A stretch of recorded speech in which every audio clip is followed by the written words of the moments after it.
Welcome, everybody. It is Tuesday night live. I am the captain, Captain Chuckles. And tonight, my very special guest is a gentleman hailing from Long Island, New York.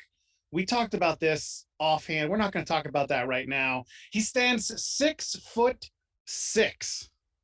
He's the current ECWA territory champion. He was the 2021 UWA Elite Brawl for It All winner. He ranks at number 223 on the Black Wrestlers 500 list. Currently, he is number 57 on the Lariat Pro Wrestling Top 75 independent wrestlers. He is the New York Drip. Please, everybody, welcome Matt Vertigo. Matt, welcome, sir. Yes, of course. Thank you for that amazing intro, man. Thank Y'all you. the best. Yeah. Thank you. We try. So a little bit of background on this. You know, we like to get a number of different independent pro wrestlers on here from different areas of the U.S., even sometimes Canada. But I just recently, about 2 months ago, saw you at SWO, Susquehanna Wrestling Organization, but over here in York, PA, where I'm from. Now, previous to that, I had seen you on a bunch of different shows on IWTV out of Jersey, and it felt like the perfect time to get you on. So thanks for coming on with us. Of course, it's an absolute pleasure. I'm very excited to be here. I can't wait to get this interview rocking and rolling, man. So the first thing, where we always start, first thing I want to know is, what was a little Matt Vertigo like growing up? Nerdy, dude. Nerdy, skinny. I was very into, my father had me playing a lot of sports, so I was always athletic. First it was baseball, basketball, track, tennis, volleyball, golf. I played everything. The only thing I didn't get to play much was football, but I played that with my friends in the street, that New York shit. But outside of that, man, tell you the truth, as a kid, like as a child, wrestling wasn't really in my life all that much. It was mostly, like I said, a lot of sports. Wrestling really fell into my life at around like middle school, high school. That's when it became like a thing. So now, playing sports, what position were you playing in baseball? Baseball, they had me move around. I started out as pitcher.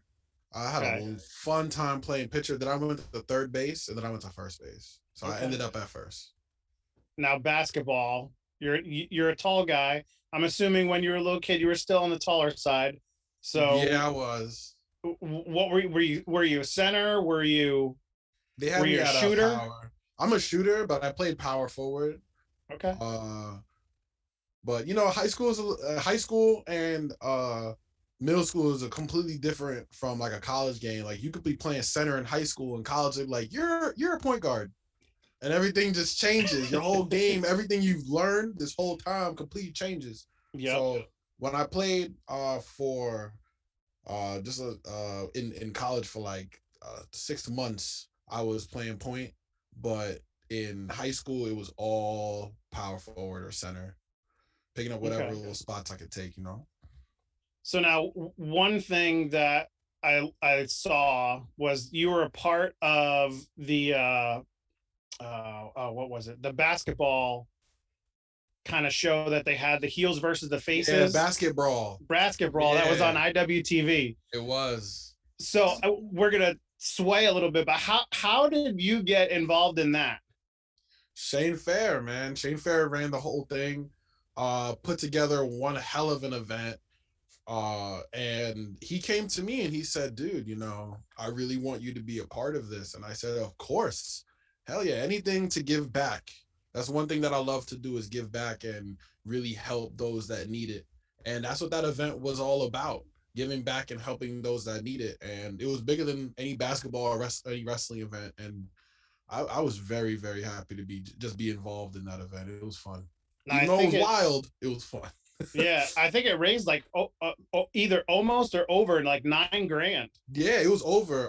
At the event, because more donations came in after the event had already ended. So at the event, it was around like I think 8, and then after it went to like 11. Like it was wild. It was wild. I'm so, oh man, just thinking back, and excited for part two because I part two is definitely coming for Yep. sure.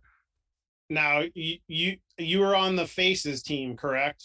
Yeah, I was on Team Faces. And you guys unfortunately were the defeated Yeah, team that day.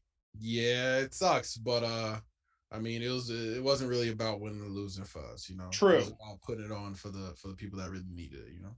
True. Okay, so now you said you didn't really get into wrestling till you were, a little bit later in age, middle school, you said, right? Mm-hmm. So what kind of drew you into wrestling at first? All right, so I'm gonna be honest. I went to a wrestling party. My one of my friends in school was throwing a party, like a birthday party, and it was like a wrestling party. And it was the first ever Elimination Chamber that drew me in. That was the party. And I watched it. And when I first went, I was skeptical. I was like, oh, wrestling. Oh, that's what you guys are going to do. I thought we were going to do something else. But then I watched it and I was like, this is wrestling? Like this? This is what you guys have been wilding out about this whole time? Oh, hell no. This is awesome. Fell in love with it instantly. Um, the next night I was watching Raw. Nice. The very next night, I was like, I gotta watch Raw. I gotta see what happened after Elimination Chamber, and I got hooked. Now that Elimination Chamber, and I'm old, so correct me if my brain is not working right, but that was that in New York? Yeah, that was SummerSlam. I think it was. Okay. Was it? I believe so. Christopher, just give me a chime in my ear. Survivor Series. That's right. It was Survivor Series. Correct. Okay. Now, SummerSlam was the next one. It was yep, Survivor Series. at MSG, Yeah. and myself and Christopher and some others were actually at that show. What? That's Yep. nuts. That's nuts. Yeah, you Yep. guys had a sick show. That show was sick. Yes. The first time seeing that whole structure was absolutely insane. Sick. Like So, yeah, anything at Madison Square Garden, wrestling wise, is a great show, even if it's a Raw or a SmackDown. Yeah, because they're gonna put it on. You know that Yeah. they're gonna give Madison Square Garden the best quality that they could possibly throw at. They're gonna throw anything they can at it. It's Madison Square Garden. Why not? You paid all this money. You could have gone to the Barclays Center. You could have gone to Nassau. You could have gone to any other place. You came to Madison Square Garden, where it is. I know it is hella expensive to try and run a show there. I can play it anywhere else in New York. Even though you could sell out any, like Survivor Series could sell out any arena in New York, any arena anywhere it could sell out. But we go to the Garden because it's gonna be special. Mm-hmm. Garden is special. So birthday party, Survivor Series, Elimination Chamber. Who is the person in the ring that caught your eye at first? Shawn Michaels. The Heartbreak Kid. Was it Shawn Michaels? Yeah, I'm pretty sure he was in the first one. No. I think. Hold on. Let me like really try to dial back here, cause I remember, like it was a long time ago. So I remember watching. I think maybe it was Shawn Michaels, or was that the SummerSlam one? I think that one was at SummerSlam. I'm trying to remember, bro. I'm gonna be honest. It was a long time ago. I honestly don't remember. I haven't watched that first one in quite some time. I just remember. Maybe it was Booker T. I think Booker T was in the first one. No? Do you remember who was the first 6? Christopher?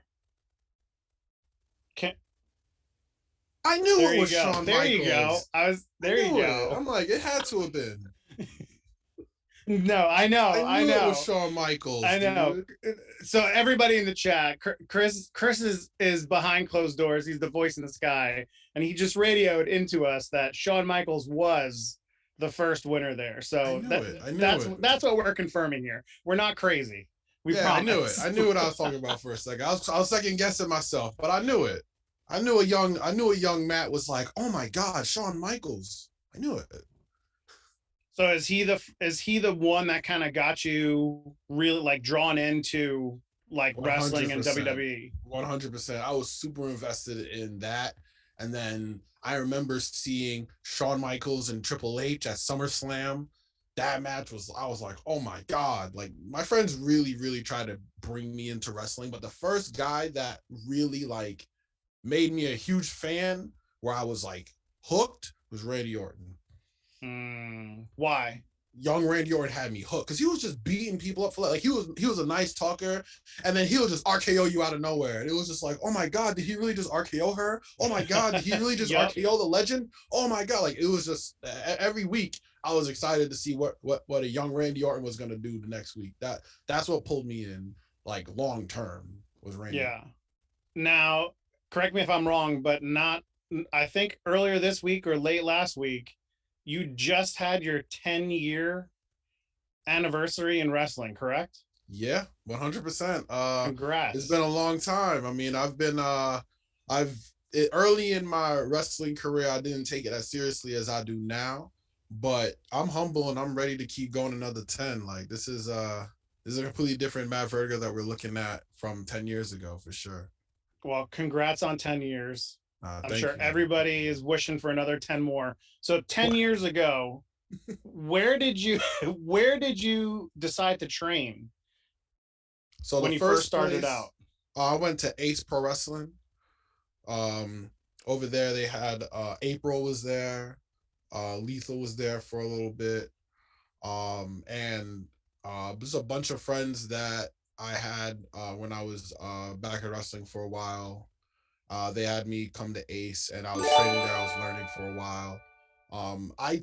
I learned quickly that what I wanted to do was learn from different places. So I never necessarily stayed in a school for like everyone had like a trainer. I was in the school for 2 years and I learned, everything from this guy. I went to like four different schools and was learning from different guys. And once I learned a certain style, I hopped over to another school, learned another style, hopped over to another school, learned another style.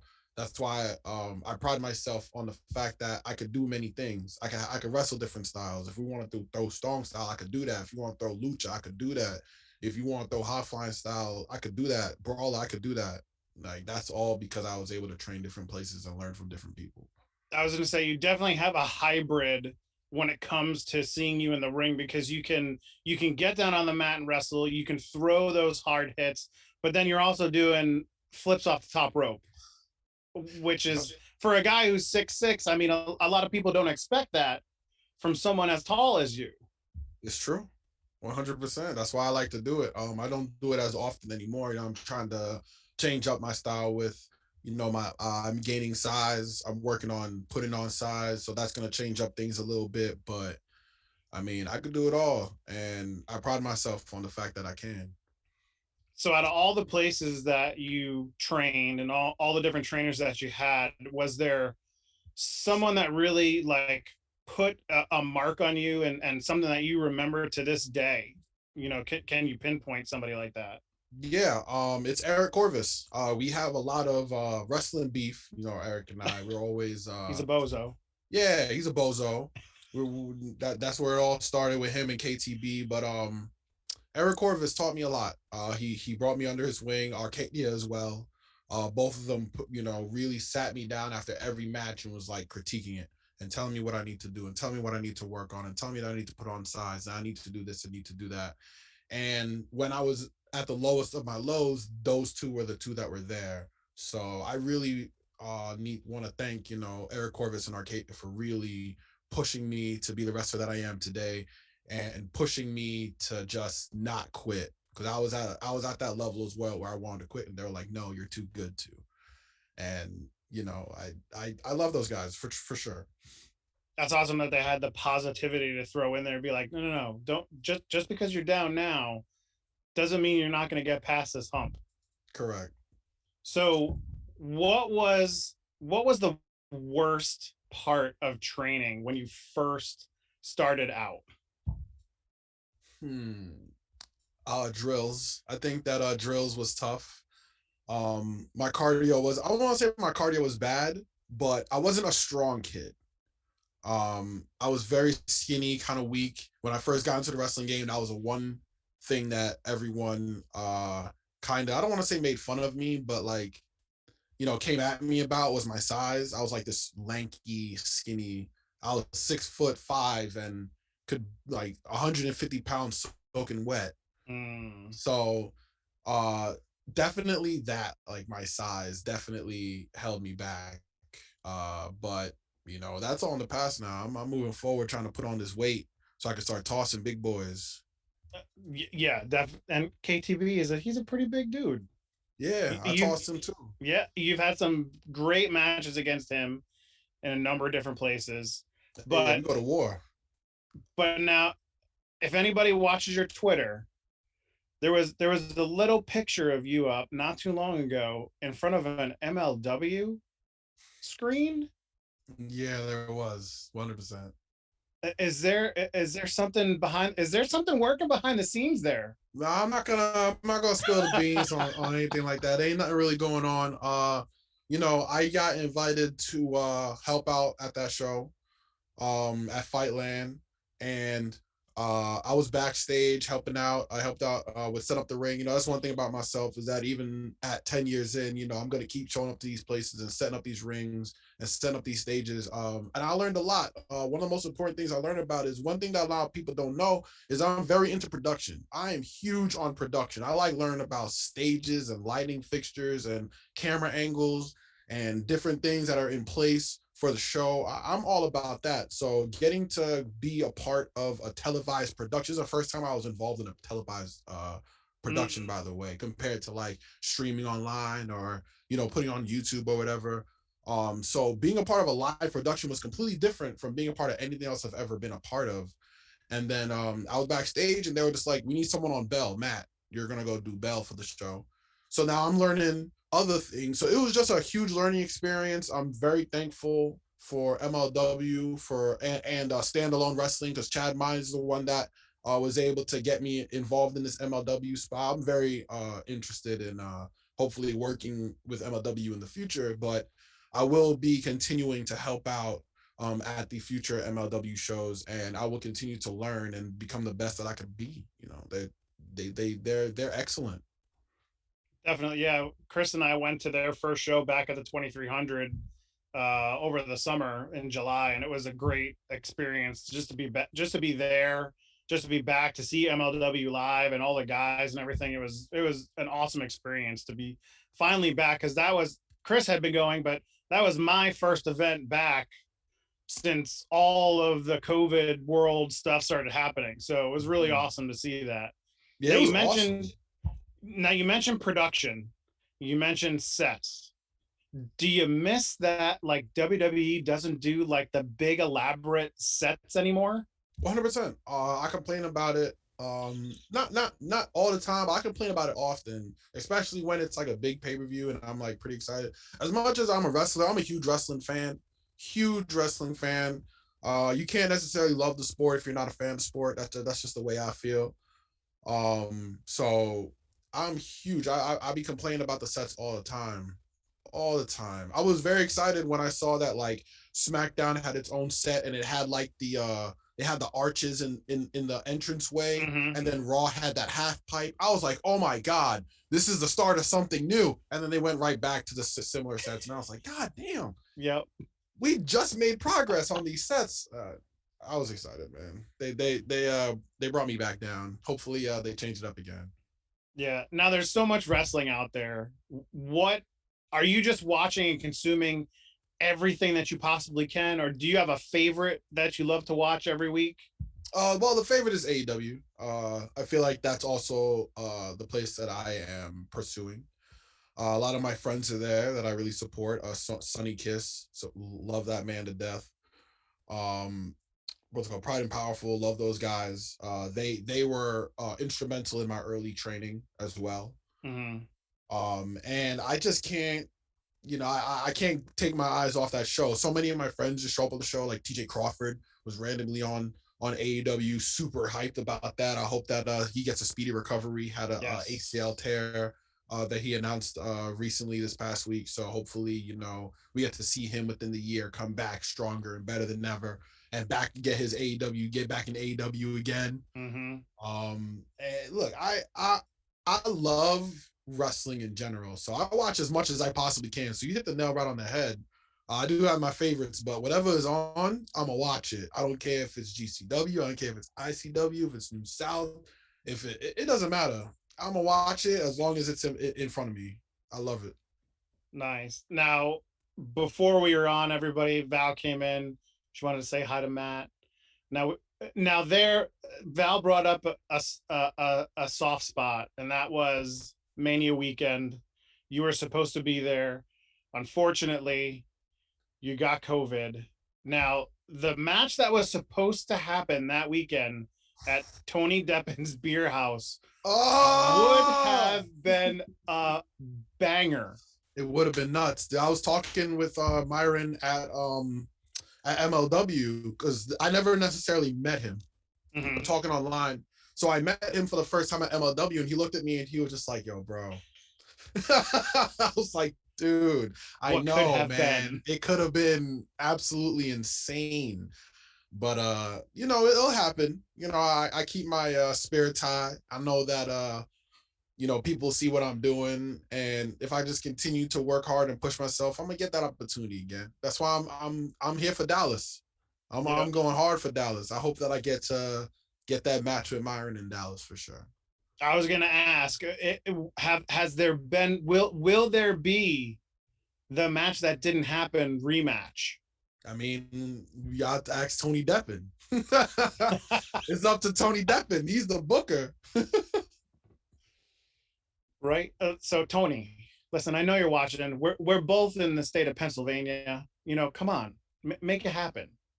Help this man out. Come on. Tony's done so much to help me out. That's another man that I haven't mentioned that's really held it down for me for the more currently in the past like 5 years. He's always giving me the best advice. If I do something dumb or say something dumb, he's the first one to come to me and be like, "Yo, bro, don't do that. Don't say that." You know, he's really there for me. If I'm having a bad day or a bad match, he'll be the first one that I could go to outside of like Eric and Arcadia. Tony Deppin is another inspiration. You know, I grew up watching him. Not grew up. I don't want to use that word. In college, I was watching Tony Deppin. I still watch everything he does now. I feel bad about what happened with ROH releasing all their guys. Tony Deppin, I was super excited when he got signed. Yep. Hopefully, either a greater opportunity comes his way because he deserves it. He busts his ass, or you know, ROH definitely comes back stronger and better than ever in 2022, and they give him a shot again because Tony Deppin's a man. Yeah, definitely. And he's got his own beer place here in Pennsylvania. So I if want to you're in go there so Pennsylvania, bad. His check beer it out. place. Listen, Tony Deppin knows his beer. So if you really want to get some good beer, you better hop over to his place for sure. He knows his beer. I know. Uh I just had another question in my head and I can't. Oh, now I got it. You talked about, like, you know, all these guys giving you like little helpful tips here and there and everything. Do you find that, having been in the business for 10 years, are people more reluctant to come up to you and give you either criticism or praise or anything like that? Not at all because I don't give off that kind of energy. Um, you can tell, you know, if you follow like energy and you can understand like, you know, people's like facial expressions or just the energy that they give off. I don't give off that kind of energy. I always, when I go in the back, one of the first things I'm asking is who saw the match. You Mm-hmm. know, what if you saw the match? What did I do wrong? What did I do right? What would you change? What would you keep in it? Like I ask multiple people because I like to know what people think, and I also put it online that if you want to give me criticism, that's fine. I accept criticism. I don't know. I'm not like other people. I think a few people would feel like they're getting their toes stepped on, but step on my toes. Tell me I'm wrong. I You're want to hear your thoughts. You know. you're a student of the game. Exactly. I'm a student. I'm trying to learn and get better. Even 10 years in, that don't mean nothing if you still ain't learning. Look at True. Jericho. Jericho is how many years in? He's learning something new every day. He's changing up his style every other day. Like I'm trying to do the same thing, following the same footsteps of always elevating myself. And the only way to do that is to learn and progress. Yep. Now, perfect segue into my next little part, learning and progressing. While at the SWO show, you took part in Alex Zane's kind of seminar that he had beforehand, right? My boy. Yep. how was his seminar, and like how are the wrestlers seminars in general, like when the guys that are in the business sign up for them, like how helpful are they to you guys to pick the brains of the top tier of independent wrestling? Seminars are very important. I wish that more people and more wrestlers would attend these seminars because they're very, very important. Seminars is where you learn the things that you wouldn't necessarily learn from your trainer that's trying to teach you, bumps and running ropes and mat psychology and this and that. Like the seminar is where you learn those little things like what to do, what not to do on social media, little things like what to do, what not to do when selling merch, little things like how to set up your online store, how to draw a crowd, how to sell tickets. Like there's a lot that you're going to be learning from these seminars. And the seminar with Alex Zane, I keep that one really close because one, not only Alex Zane is another guy that I've been huge friends with and been following forever, and seeing his progression and how fast he progressed was just absolutely insane. But the little things that he gave off in that seminar was very important for a lot of young wrestlers and wrestlers in general. I just think that you need to take the time when you go to a seminar, bring a notebook, write everything down. Majority of almost everything they say is going to be very important information that you definitely could possibly keep with you for the rest of your career and beyond. Maybe even take to other careers, because it's not just about wrestling and putting on a show with these seminars. It's about learning the ins and outs of business in general. Mm-hmm. And that's some things that I learned at that seminar. There was some business things I learned at that seminar that I didn't even know. And he was saying that, he learned that because he was in WWE for a few months and he learned it from them and he's bringing it to us. And that's a huge upside. That's a huge, huge advantage that you have to learn from someone that's been in the WWE system, even if it's only for 6 months or 7 months. That's still someone that has knowledge of stuff that you don't have any knowledge of. Yeah. So it's always smart to learn and listen to those guys. What on the business side of things, I mean, it's something that we don't really talk about too much with wrestlers, but like, what was the biggest takeaway on the business side that you got from speaking with Alex? Because there was a lot. I guess I'll say like the biggest takeaway was to what you're doing in the ring is to push for what you're selling out of the ring. So never like make a difference between the two, never act differently. What you're doing in the ring is you're selling yourself to the fans and to everyone. And then that's when they hit that merch table. That if you're not selling yourself and your merch is not matching what you're doing in the ring, then you're not really selling yourself. You have to put yourself out there 100% every night in order to make 100% on your merchandise. And that was like really important. That's very important advice. So now selling the gimmick, selling who you are, right.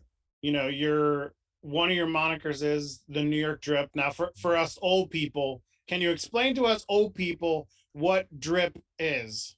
Drip really is an attitude. Like it's not just fashion. It's everything. Like you could come out in basketball shorts and just have a certain attitude about you, and that's drip. It's more about self-confidence. That's what I like to push. Is as long as you are confident in what you're doing, wearing, saying, then you got drip. Nice. You got drip. Look at it. Look at all that in the background that you got. Look at the shirt. Look at the drip. Look at the beard. Look at that. Look at that. That's that PA drip. That's right. See, there you go. No, it's called old, and I don't want to shave. That's my drip. No, man. I can see it. You press that out. You comb it, right? It looks good. You gotta comb it. It looks good. You gotta comb it. You gotta comb it. Come on. Even though I work from home and I wear t-shirts and shorts all day long, you still got to make the beard look good. Still got the drip. Got to make it for the podcast. See? That's right. The New York drip, the PA drip. No. I'll stick with. I'll stick work. No, it doesn't work. I'll stick with the captain. I'll stick with Cap. that. All right, Cap, you got it. So some other things that happened recently in your career, you won the 2021 UWA Brawl for It All. Yes, sir. Now, how many guys were in that? It was a 30. It was a Royal Rumble of 30. Okay. So I beat 29 other men. And now, when did you come in? I came in at 4. So you were in this thing for a long time. Yeah, I ran the gauntlet. What did it feel like at the end of that match? At the end, I can't even call it a match. You can't even call it at the end of that war. It was a to, war, to right? come out on top. It was accumulation because I've been in UWA Elite since the beginning. I was the first company that I worked for. I was the first company that I was in the first ever UWA Elite match. So it goes all the way back to the beginning. And this is, I don't want to say this, no, this isn't the first time that I'm getting a UWA Elite opportunity for the title, but this is the first time that it feels big. Like before, it was kind of like, oh, I won a little match at the beginning of the show, so I'm getting an opportunity at the end of the show. Or, the fans voted and I got the opportunity. Now it's like I busted my ass and beat 29 other men in order to get this opportunity. And it's for Last Breath, which is, the WrestleMania of UWA Elite. It is the big show. It is the final showdown where all the stories and everything accumulates here. November 20th. So this is huge for me. I feel like this is the first time that I'm the man. Like I haven't even got there yet, but I feel it. I feel it in my body. I feel it in my bones that this is the start of something really great. Now, winning the Brawl for It All was that the predecessor to getting this shot at Correct. The championship? Correct. It's just like the Rumble. When you win, you go to main event WrestleMania. It's the exact same concept. When you win Brawl for It All, you go to main event Last Breath. So now that match, is it it's champion versus champion, but is it championship versus championship? No, because I won Brawl for It All.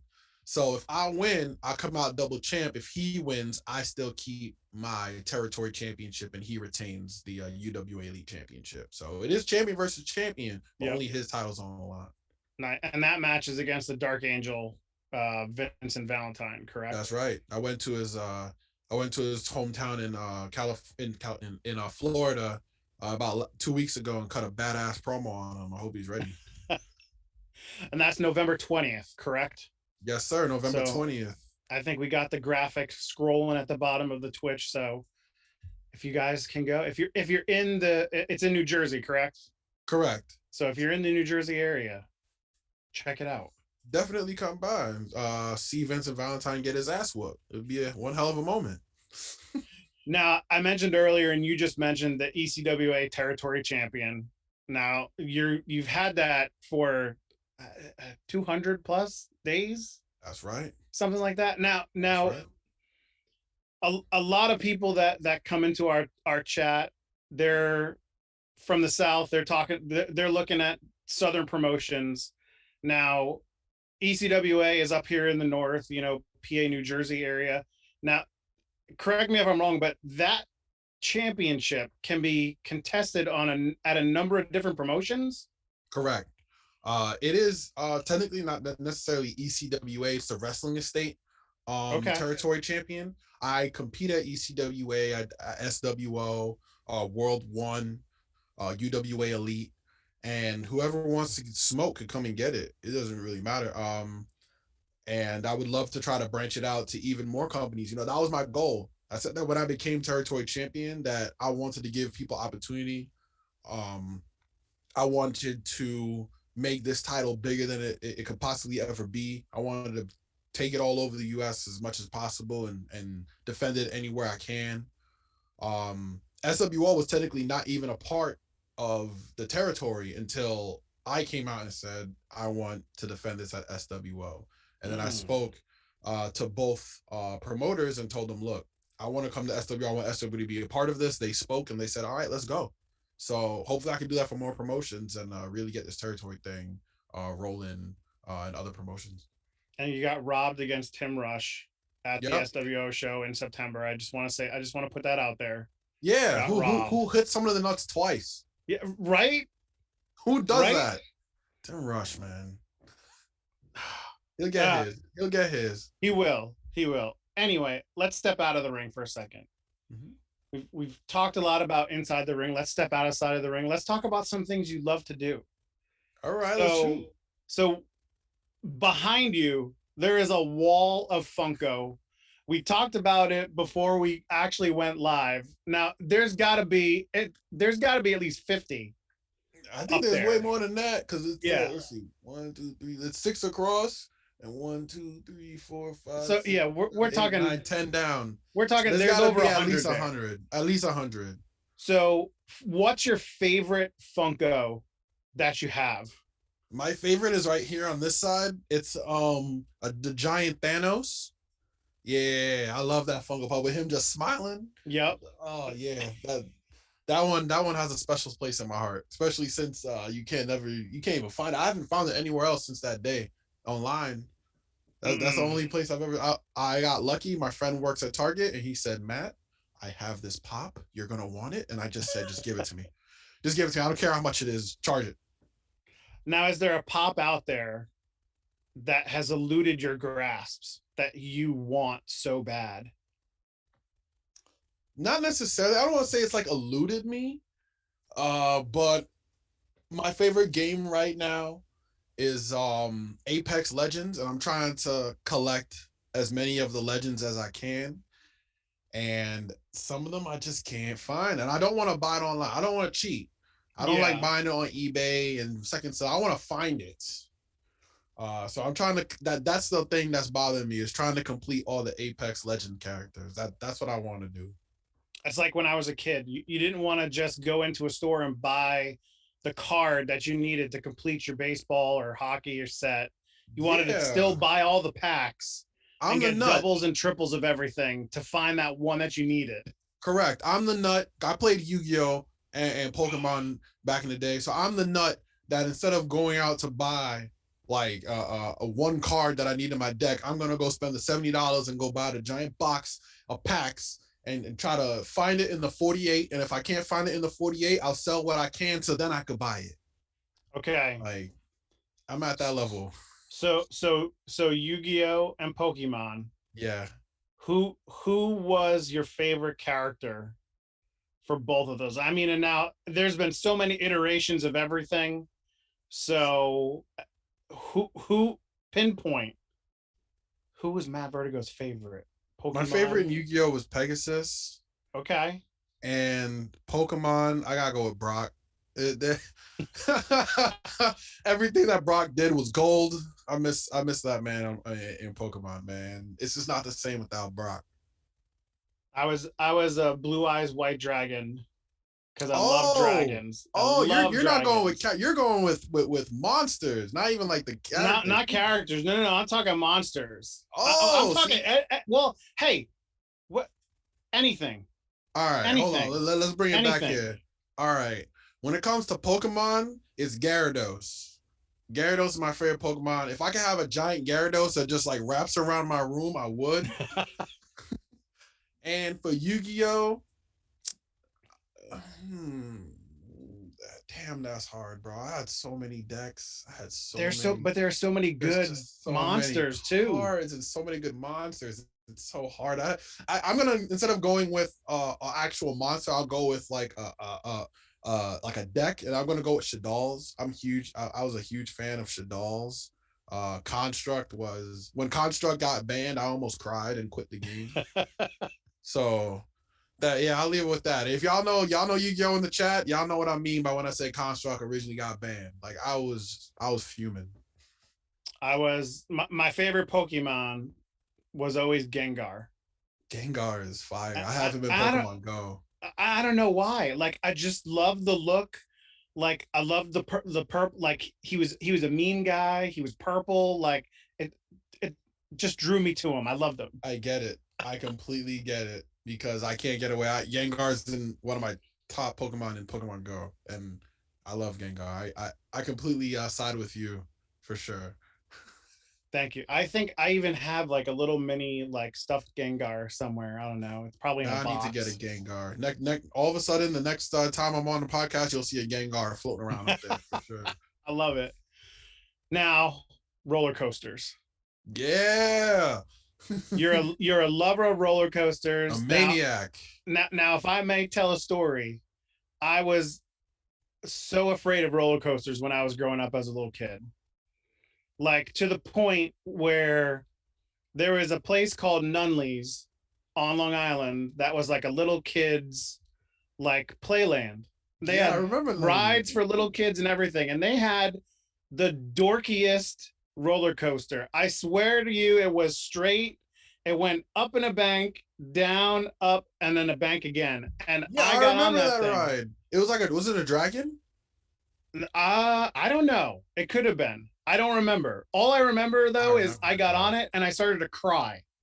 And I was like, I will never go on a roller coaster ever again until my friend dared me at Six Flags in New Jersey It and would said that be. he would pay for my entire ticket price if I went on every roller coaster. And I said, sure. And I did. And to this day, I still like roller coasters and I still go on them sometimes. Now, what's your favorite roller coaster that you've been on? My favorite, it's got to be Nitro at Six Flags, man. That ride has it's close to my heart. It's always the first ride we go, and it's always the last ride when I leave. Nitro is probably one of the best roller coasters I've ever been on. Now, what's the scariest one? Scariest? I think the scariest one that I've ever been on, because I have I don't want to say it's a fear anymore, but when I was in high school, I was like really afraid of like wooden roller coasters. Dude, Steel roller same. coasters, no problem. I'll ride all the crazy steel roller coasters, no problem. But wooden roller coasters, I've always like kind of was worried about. When they first built El Toro, I was online like shitting myself, like, oh my god, Are, do I have to ride this? Like, oh my god! But scariest, I have to go with. There's a roller coaster. There's a. I'm trying to remember what that place is called. I think it's in Virginia. King's King Dominion. Dominion. There we go. Yep. There's a theme park, King's Dominion, and there's a ride a wooden roller coaster called Twisted Timbers. Yeah, Okay. that one that one got me all types of fucked up. Yeah, I am totally on your side about wooden roller coasters. Like, there's just something about them that I don't trust, and I mean, I shouldn't really trust a regular like steel roller coaster either because Nah, you could trust shit them. shit happens all the time. Of But course. Trust them. now, have you ever been to Hershey Park All the over time. I here in love PA? Hershey Park. Outside of what's that? The leg cutter. What's that ride? I forgot what that roller coaster is called now. But there's this Sky Rush. Yeah, forget about that Oh, ride. yeah, The yep. leg cutter. The I can't ride that ride. See, and they have a roller coaster there called the Wildcat, and that's a wooden roller coaster, But and it's I so will much fun. not go on that thing. I love the Wildcat Oh, and the racing one. the Lightning Racers Lightning one, yeah, Racers is that one. dope. See, now that one's wooden, and I'll go on that one. I don't know why, but the Wildcat just seems a little bit off to me.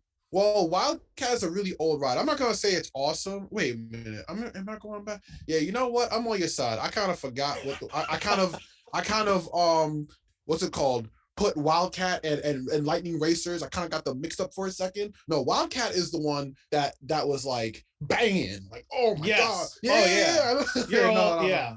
no. Yeah, I No. gotta get rid of that ride at some point. No, no, no, The no. ride is death. So what is and this isn't just a roller coaster question, but what's your favorite like park to go to? I still say it's Six Flags Great Adventure. That park is a hoot. The only rides I don't really like there is Green Lantern because that's the ball breaker. Yeah, yeah, you know exactly what I mean. That's the nut breaker. Yep. And Joker. It's because I don't like just being flipped against my will. Mm, So those are the only okay. two rides that I'm not very. I'll ride Green Lantern if I'm with like a group of friends and they're all like, "Let's go on Green Lantern." Fine, I guess I'll go ride it with y'all. Okay. Yeah, okay. But the only one ride that really like messed me up was the one year they made Batman go backwards. Mm. Yeah, that never again. Six Flags. If you pay attention, anyone from Six Flags watching, never let Batman go backwards ever again. That was absolute death. That killed my whole day. I couldn't ride anything else. I was dizzy out my mind. Never again, please. There's a backwards one at Hershey Park. I forget what the heck the name of it It's a is. backwards one. I've never seen a backwards roller coaster at Hershey Park. Where? It goes. It's oh man, it's over by the the frontier area. Okay. So there's two roller coasters right next to each other. One is like it shoots you out at like 60 miles an hour. Like they literally Oh have yeah, like Scott. a I know. countdown. I know what ride you're talking about. It shoots you up and goes straight up, and then it goes through all those corkscrews and everything. Yep. It's And then red. there's one right next to it. That's the one that goes backwards. So you start and you go through everything forward and you get to the top of the track. Scorpion ride. Oh yeah. Now I know what you're talking about. Yeah. It's like really quick. It's like one loop. Oh yeah. Go up, It's and then you do it all backwards, and then you go back into the station. Yeah, I know what ride you're talking about. It's quick, man. But that one, I went on that, and just like you said, like you get all messed up in your head, you get all dizzy and stuff because you're going backwards. The whole inertia of everything is just completely different. Yup. It's a whole different vibe. The only ride that I could do backwards that I've been on so far that I really love is Possession at Dorney Park. Okay. And I'm gonna miss that ride so much. I think they're getting rid of it this year. Oh. Do you know what I'm talking about? Possession? No, I have not been to Dorney Park. You gotta go to Dorney Park. Dorney Park is another one of my like favorite parks to go to because it's a 2-in-1. It has the water park and a theme park in one. You pay one price, you get them both. Yep. But Possession is like a half, like a giant U, and on one side of it, it's a straight sheer drop, and on the other side of it, it's a corkscrew, and it starts in the middle, and it just launches you up one way, and then you go backwards, and then it launches you the other way. Oh shit! And it's just like, yeah, it's a fun ride. It's a fun ride. That's the only ride backwards that like gets me every time, and I'm like, oh, I gotta do this again. Now I did like down at Disney, they have the Yeti ride, and that goes backwards for a little bit. Dude. I gotta go. Oh, you gotta go to Disney. Oh wait, no, I went backwards. I went to Universal and I rode Hagrid's for the first time, and Hagrid's has a spot where it goes backwards for a little bit. Gotcha. Yeah, that's fun too. If you haven't been to Universal to ride Hagrid's, highly suggest it. I haven't been there since they kind of made it into the Harry Potter. Oh, you gotta go there now. I was there. I was there a long time ago, and it was Dueling Dragons. Oh, you lucky! I never got to ride it. Dude. It sucked. You think? No, I loved it. Oh, I loved it. That was such a good ride. I'm so sad that I never get to ride it, man. Such a good. I mean, it also probably has something to do with the fact that I love dragons. So, like the fact that it was Dueling Dragons, I was like, man. I've only ever watched footage of it. I've never gotten the chance to even see it in my face. Anyone who has, I'm instantly jealous. Instantly jealous because I know that's one of the best roller coasters ever made. It was a lot of fun. It was a lot of fun, I will say. My God. So now, with wrestling comes games, comes trading cards. And now there's this thing called Wrestle Deck. Oh yeah. And you have two of your own cards. And if you've been anybody's been watching in the chat, we have two little images of those cards in the progression of stuff. So how did you get chosen to be a part of Wrestle Deck? Honestly, I'm not gonna say it was luck because things happen for a reason. When you work hard, you get certain opportunities, and that's pretty much what it was. I was able to put in a lot of work, get a lot of eyes on me, and I had a lot of help with that. But that's what it was. I was able to just. It was mostly like I got to give credit to IWTV. IWTV really gives wrestlers the opportunity to really branch out and have other people watch their footage. It is the best thing I think that's happened to independent wrestling in so many years has been IWTV. It's the best $10 a month that you can spend. Agreed, and I pay for it too. Any wrestling fan should have IWTV 100%. It is the best place to watch independent wrestling. Now, is Wrestle Deck out yet? It's not out yet. I have Okay. tested it. It is fun as Oh, hell. It is a very fun game. I don't want to drop anything because I know that they're still working on certain things. They're still adding certain things to the game. But even just the way it is now, it is fun. So I cannot wait to see this full game. I can't wait to keep testing it. now you also have a background in game design, I right? do. I do. I have a degree from Long Island University in video game design. That's awesome. Now, did they come to you and ask you for any help on the design of the game? No, they're all covered. They're badass. They got it all down packed.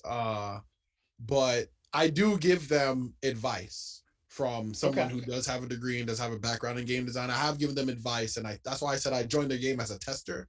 Oh, nice. Because anything that I see that I believe shouldn't be in the game, I tell them to take it out, or should be in the game, I tell them to add it. Like, this should be here, this should be there.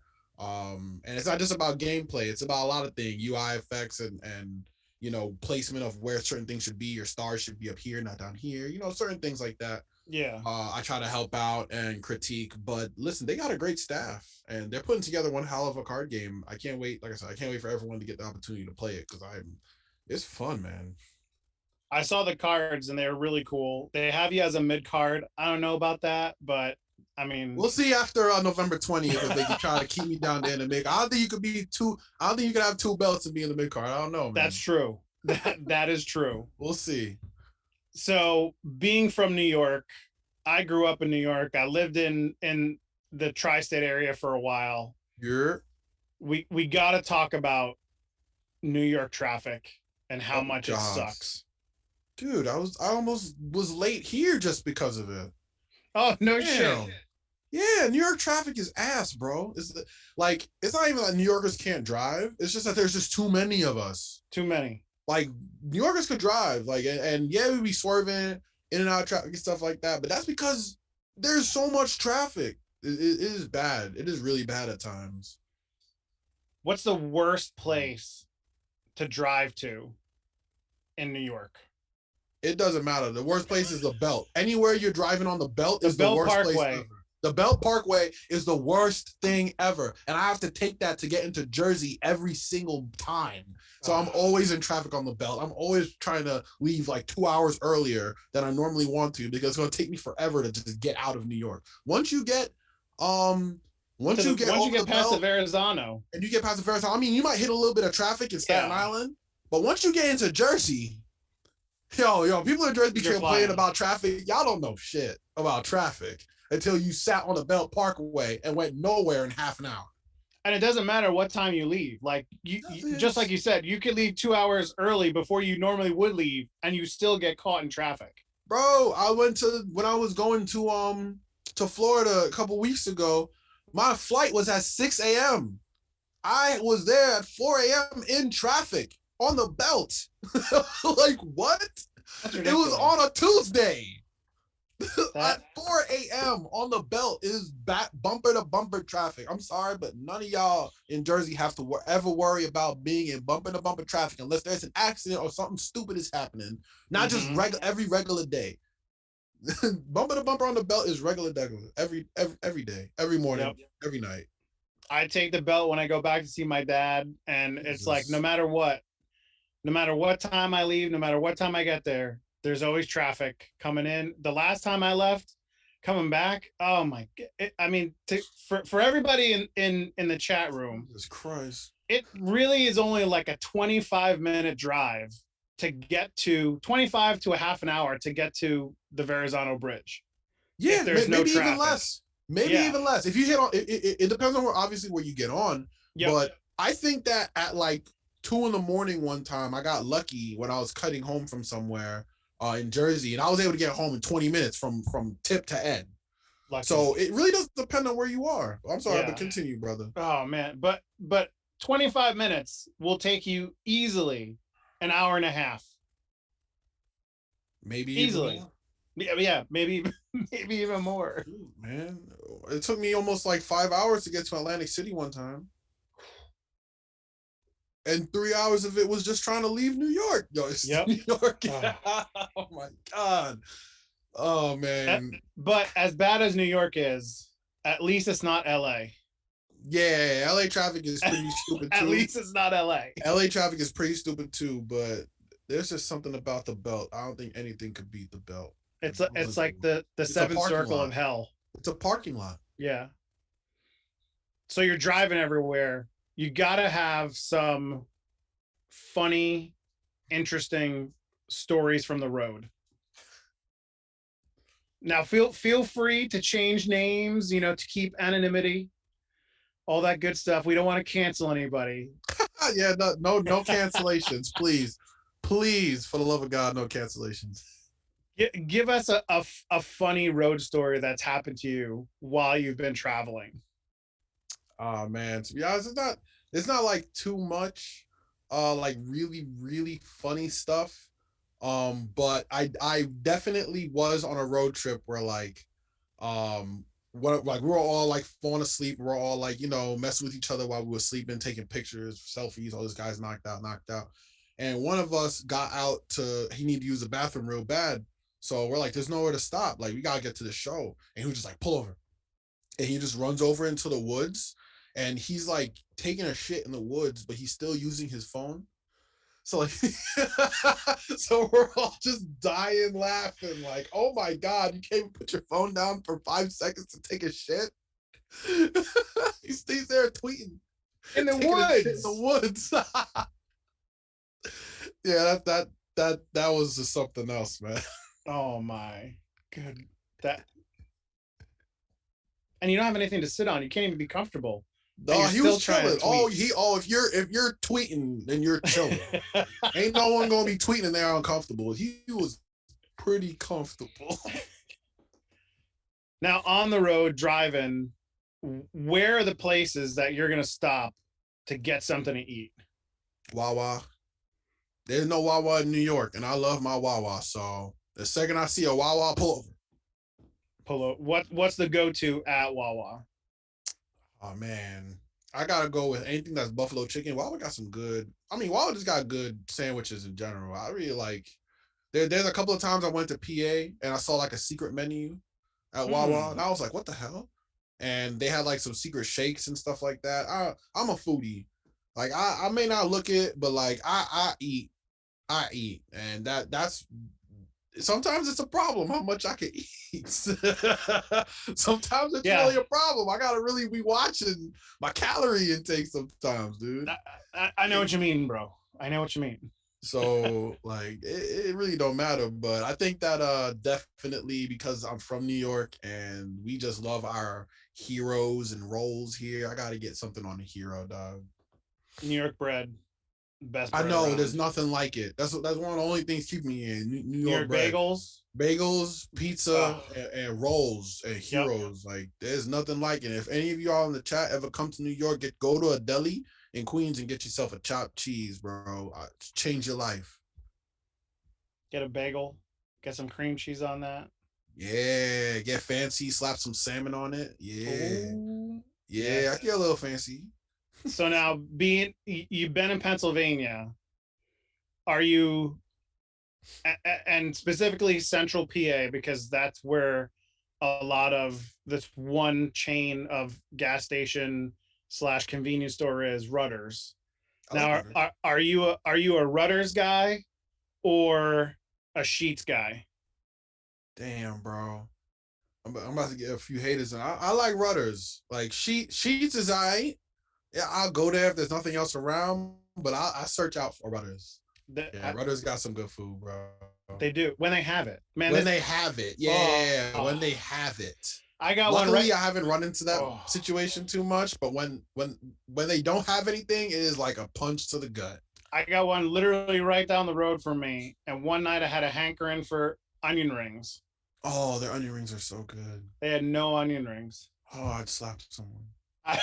I was so mad. And then I didn't even know what to get at that point. I was like, man, I came in here for onion rings. And I think I just got something to drink and I left. I didn't even get anything to eat. I was like, that's how I feel sometimes, especially in New York, because like I said, rolls and heroes be moving like crazy out here.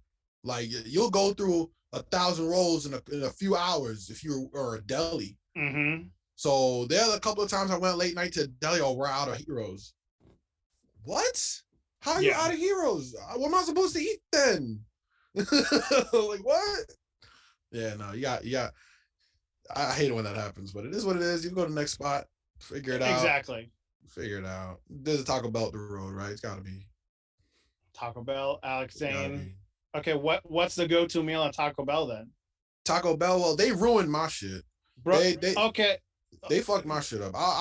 Continue. I've been angry at Taco Bell ever since they got rid of two things. Which one? One is the double XL grilled stuffed burrito. That was the bomb, the absolute bomb, and the quesarito. I hate y'all for that. I hate y'all for that. Quesarito. Those are my two go-tos. I would just go there and get. And back in the day, even though they still have the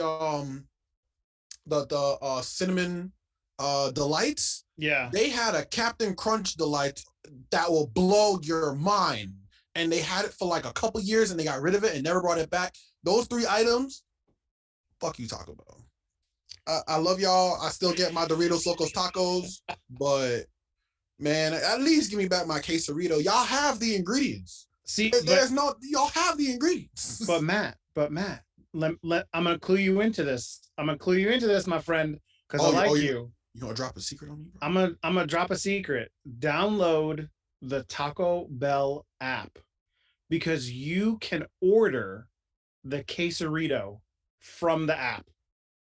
What? What kind of dumb shit is that? What kind of foolishness is that? I can't order at the store, but I can order on the app? Yep. Nah. Yep. Nah. The New Yorker in me says, fuck that. Literally, you can order it. If I can't,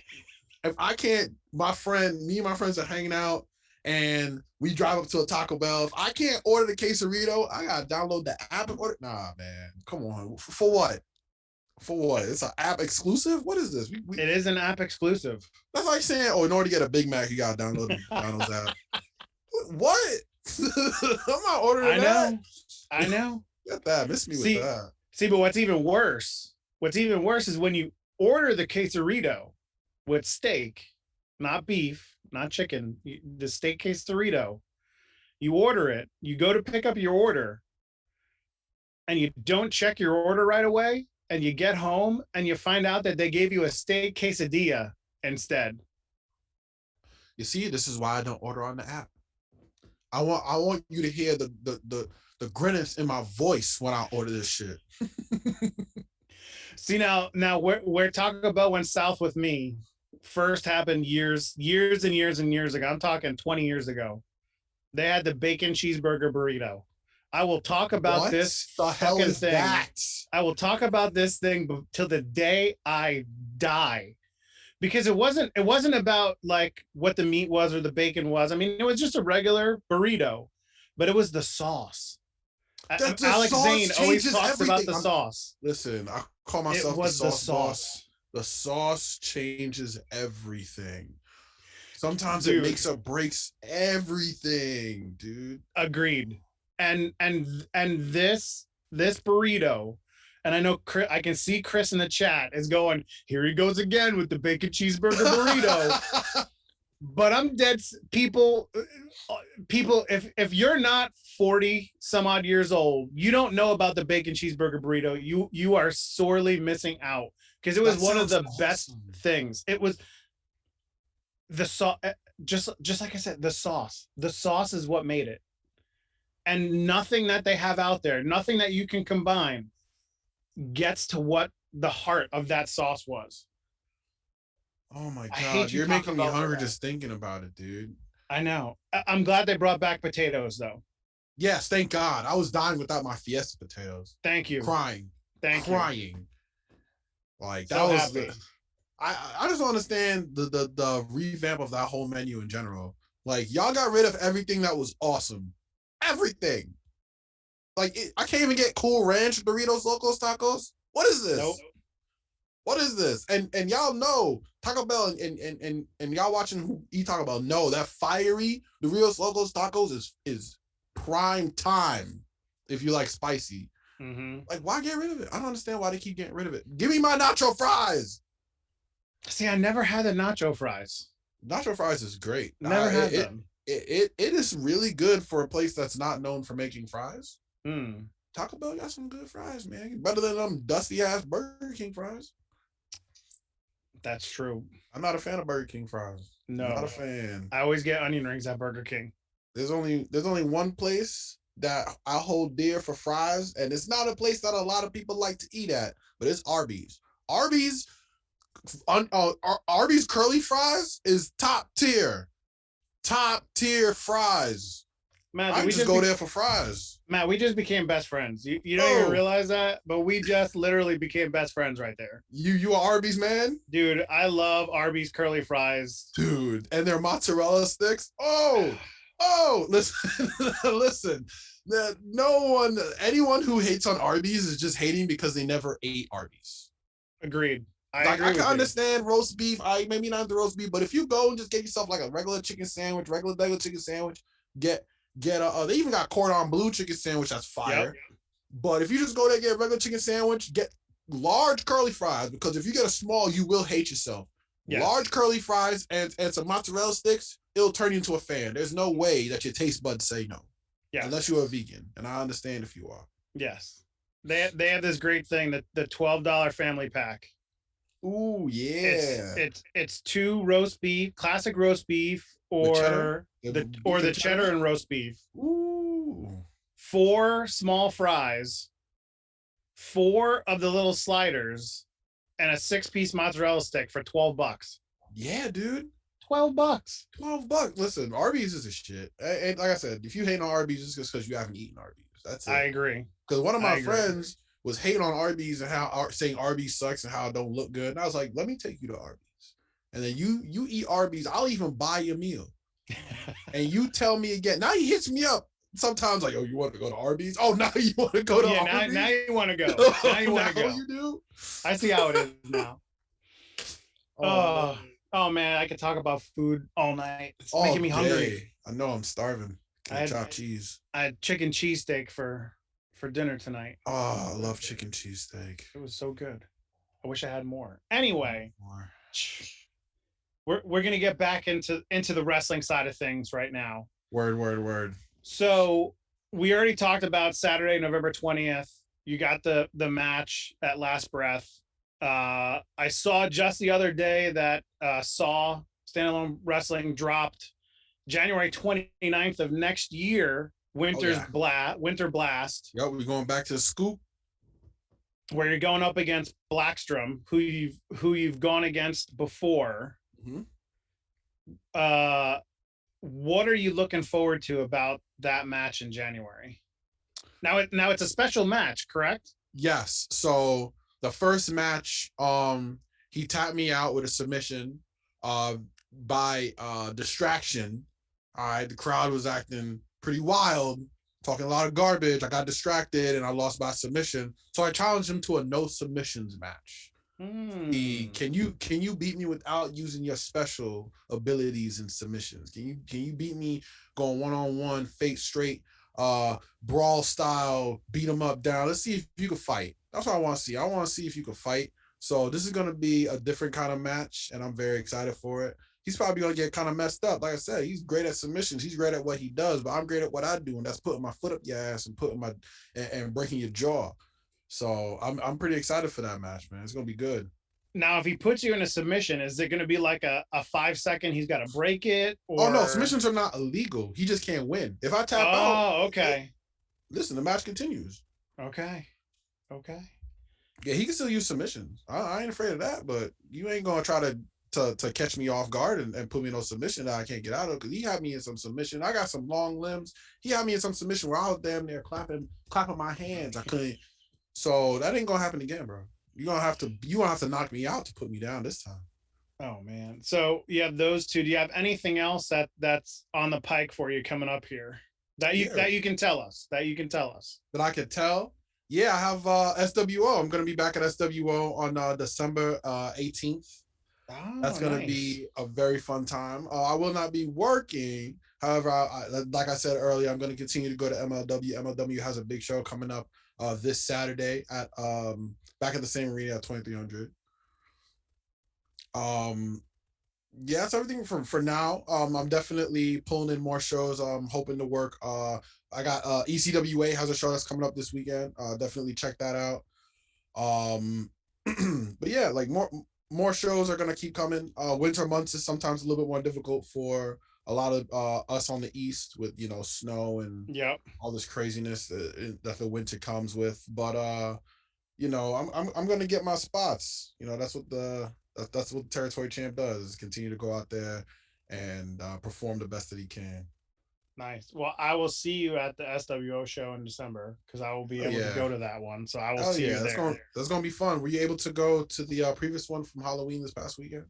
I was not. No, I had some I wanted to go, and some things ran a little bit long, and I wasn't able to get there. But I read the write up about the show, and it sounded like it was great. Yeah, it was a pretty fun show. I'm very upset that I wasn't able to make that show. I had a wedding. Congratulations to Sean and Anna. Y'all know who you are. But yeah, I had a wedding that I had to go to. I was very excited to be a part of the show. The Halloween show for SWO is always a banger. All everyone, there's a lot of indie shows. Everyone dresses up and has a good time. Yep. The fans love it. The kids love it. But this December show is we about to get to work. This is about to be another big banger show. I'm not gonna spoil who could possibly be on it, but there's a couple of big names that could be on this show. So Ooh. definitely Ooh. want y'all to check out. Like I said, SWO December 18th. Yeah, it's gonna be Nice. that's gonna be a fun show. Not gonna And spoil it. they also have a show on November 20th, that Saturday. I think Sunny Kiss, who you mentioned before, is Yes. coming in for that. So Yes. unfortunately, I will not be at that one either because it is my wife's birthday that day. Oh, happy birthday to So you, man. I know it's early, but still, happy birthday. I will tell her when I see her in the morning. Thank Of you. course, man. So they got another show then. So now upcoming shows, talked about that. Future. We talked about you want to get into AEW. 100%. That's the place for wrestlers right now, man. That's the place. And now I'm sure you can't tell us, but has there been any contact between yourself and the fine folks at AEW? I have made contact. I'm not gonna definitely say what's going on with that until I have like 100% confirmation on things. But I have definitely tried to put myself out there. I have spoken to a few people in AEW, and you never know. You never know when a opportunity can come. So I'm gonna keep pushing that and keep pushing my objective, and one day it's gonna happen. I have no doubt in my mind that you'll definitely see me on television someday soon for sure. Nice. Tony Khan, like, I know you're watching. You're just hanging out tonight watching. Can we get Matt in something upcoming? Come on, please. Hell yeah, I'll fly down Come on. right now. We got Dark. I know Dark's in Orlando. I love Orlando. Let's go. Yes. Move me to Orlando. I'll film Dark every week. Let's go. So in the ring, who do you have the best chemistry with? Who do you like working with the most in the ring over your career? It's also Eric Corvus. We don't have to talk about anything. There's nothing that needs to be said. We go out there, we put on a banger. Uh, there's just so much history with Eric and I, so it's very easy to work with him, and he's such a great worker in general.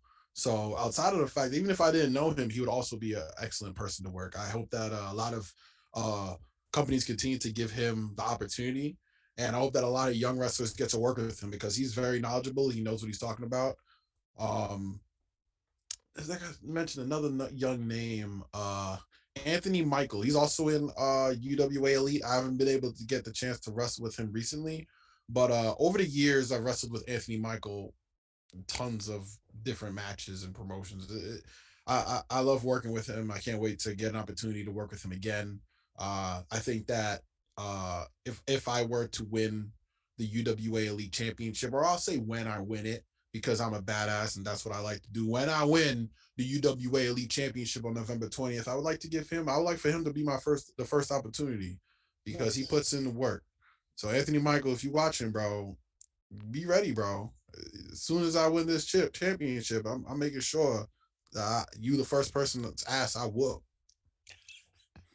You're giving your friends a shot, and you're just smacking them right down. That's right. That's what you got to do. Exactly. Let's say this is basketball. You bring your friends on the court, but you gonna dunk on them.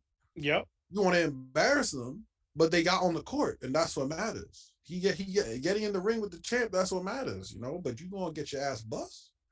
I ain't gonna tell you it's gonna be easy. Now, okay, so now let's jump back to SWO. Hmm? Is there someone in SWO that you're coming after? Well, I gotta come after Tim Rush first of all because he hit me in the nuts twice in the last show. So definitely Tim Rush. But if there's one man in SWO that I'm really, really chopping at the bit to fight 1-on-1,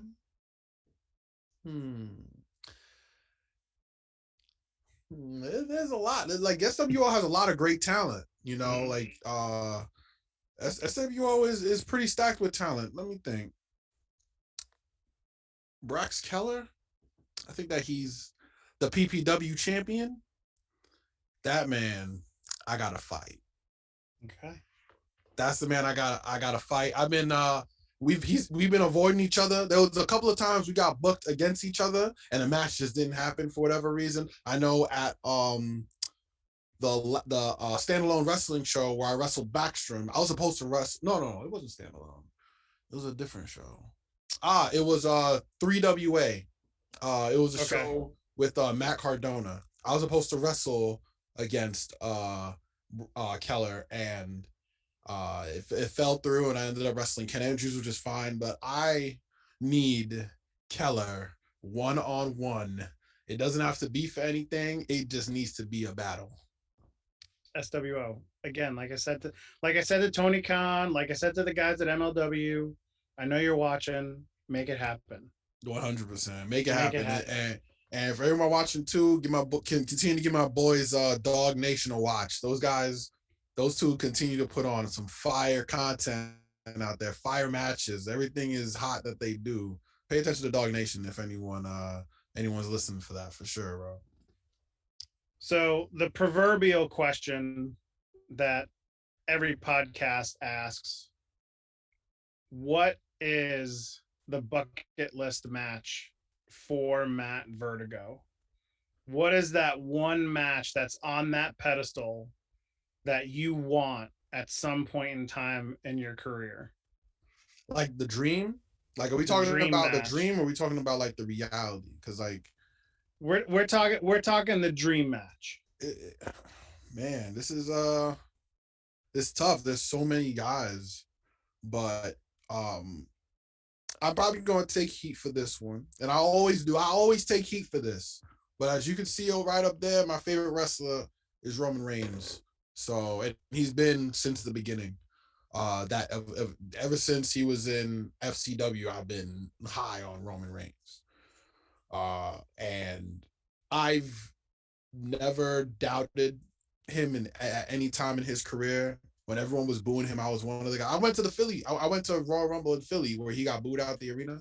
I was there. That was we were too. That was huge. I was over there talking mad garbage to everyone around me. They were all booing me. It's fine. Like but if in my career, I think that would be like the biggest match I could think of for me would be against 1-on-1 with Roman Reigns. But the match that I actually want, because I studied this man so many times, I've been studying this man for years, is and like I said, this is not necessarily like a huge name, but Dijakovic. Okay. That is probably the one guy that I feel like we have the exact same style. That we could throw hands, we could fly, we could kick, we could brawl, we got power game, we could power bomb people everywhere, we could go hardcore if we really want to. I feel like that is the biggest match that I would want to do for me. Not necessarily Matt Vertigo, but thinking about me personally is Dijakovic. I look up to him. I've followed him. I've just been studying him for years. So I'm gonna go with Dijakovic. Okay.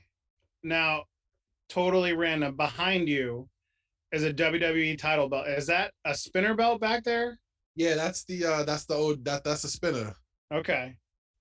Yeah, Nice. that's another belt that like I said, I got into wrestling a little late. That was like one of the coolest things I ever saw when I first got into wrestling. I was like, oh God, that belt is sick. I was like, I gotta get it. But I had a lot of belts. I sold a few of them. I had the big ECW belt, the silver one. Oh, okay. I have the big Goldie. I got the World Heavyweight Championship, WCW. I had the US spinner at one point. I had I had the original US at one point too, but the spinner and Big Goldie are the ones that are the two that I still have now. Nice. Are those your favorite? Those are my favorite for sure. Like, even though people didn't like the spinner belt is fire. I don't know why y'all hating on it so much, man. I know y'all take the spinner over what we got now. Don't front. It seems as if for at least WWE that their belt designs have regressed in a bad way. I don't necessarily want to use the word regress, because I mean, like, the title's it's not necessarily a bad design. Like, if it was just one of the titles that looked like that, it wouldn't be bad. It's because half of them look like that. That's where it's like, okay, and like they have really good titles. Like the NXT title is fire. Even the women's tag team championship design is fire. Like, they have great titles. It's just that they have the cookie cutter for the 4 world titles. It's cookie cutter title. If all 4 had different type of designs, I don't think we would be hating on it. Not at all. True. I was there at SummerSlam when they unveiled the Universal title, and it was just booze all the rest of the night. No, man, New York shot all over that. Oh man, I know Vince was in the back like, damn. New York crowds, Philly crowds, and Chicago crowds. If you show us something, it's got to be good. You can't even show us something that's a little bad. We'll shit on him real quick. Yeah, 100%. So, Matt, let me ask you a question, and this will be up to Chris as well, but do you have time to take any questions from the chat room? Yeah, 100%. Let's hear from the chat room, guys. So, yeah. Christopher, do we have any questions from chat tonight? So we had a couple, and everyone can hear me now, so that's probably a good thing. Hey, so, look at that. You're better than me. You unmuted yourself. It was a double unmute, too. So, yeah, super smart. So Vic came with some questions. I'll give some folks some time to ask some more questions in the chat, too. But Vic started with the hard or soft for your bread, for your hoagie roll. Like the hard roll or the soft roll? You mean like toasted? No, like, so you know that sometimes it's like the soft bread where it's not like having the crunchy crust to it. It's no, it's got to have a crunchy crust. No. Keep whatever soft. No. You gotta get the crumbs all over the place. Yeah. You gotta take a bite and it explodes. Like, if it don't explode, it ain't a real heat roll. Like, no. Got it. All right, and Vic came with so I have admittedly done this. So what is your perfect fast food meal? But you can only pick one item from each restaurant. Oh, so this is really funny. This is really funny. So I've already done this. So like I said, I'm not trying to get canceled, but we me and my friends used to have this day called Fat Day. We would just go out and pick out like 3 things from like 3-4 different fast food restaurants and come together and just like have like a giant like table of just food. We'll just eat and chill, play games or whatever. But what we did was we went to Taco Bell and we got the 12-pack of tacos. It was all Doritos Locos tacos. Then we went to White Castle and we got a crate case. Yeah, see, you already know. I see you. And then we went, and of course, you know, if you're getting fries, you already know the vibes in here. We went to Arby's and got the curly fries. And then for dessert, we went to Krispy Kreme and got Krispy Kreme donuts. So that was probably like the greatest fast food meal I've ever had was, the Taco Bell tacos, the crave cake. I don't even know how I'm alive. I was just gonna say, how was the colon feeling the next morning? How did I even survive that day? I don't know.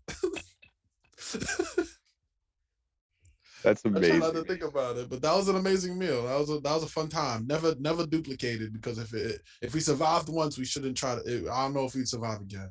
Don't want to tempt fate twice. No, we that was great though. So, any more questions? You guys drop them if you can. I do have my own kind of question slash comment. You mentioned a lot of good fast food places, a lot of good fast food items. Being from the New York area, you Word. failed to talk about Checkers, which is not something that we get everywhere because it goes over to rallies when you're in a different area. That's But true. I That's true. know there's one when you go over I think like Cross Island into the Bronx there. There's a Checkers there. Yeah, And I there's a would few now. There's a few. yeah. Yeah, But I Checkers would is make my way bomb. to that Checkers all the time because Checkers might have the best regular fries around.